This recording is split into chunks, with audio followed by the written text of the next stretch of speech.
This has been one of my priorities in my tenure as ambassador here, has been to work to improve coordination, improve strategy, improve execution in the critical minerals space as between Canada and the United States. And that is a very complicated question. By the way, it's very important you referenced minerals in the ground. Dealing with critical minerals is about a lot more than getting them out of the ground. You also have to build refining capacity, processing capacity, and manufacturing capacity. My example of this is, let's take lithium as one critical mineral in the electric battery supply chain. Even if magically we could figure out a way to accelerate mining regulation and mining permitting to be able to get all the lithium to meet North America's demands out of the ground in the next few years.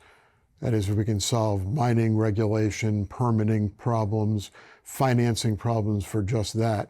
If we don't at the same time build the processing, refining, and manufacturing capacity, we'll produce that lithium, and the only thing we'll be able to do with it is to sell it to Chinese companies, which will process it, refine it, and manufacture it, and we're still going to have Chinese lithium.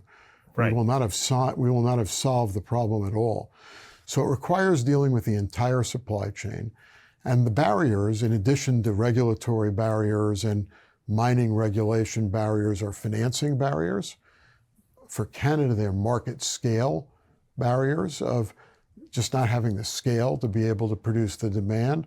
That, in turn, creates financing barriers, because in the end, it's private sector investment that is going to provide the capital to be able to build this critical minerals supply chain.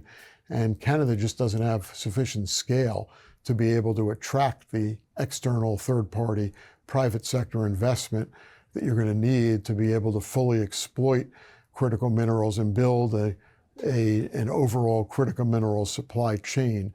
That is where the importance of government incentives come in, which sometimes may not be that popular. And one of the things we've worked on at Mission Canada in the United States and in Canada is to each develop our own set of governmental financial incentives to facilitate the extraction, refinement, processing, and manufacturing of critical minerals, and figure out a way to work together to be able to leverage each other's programs.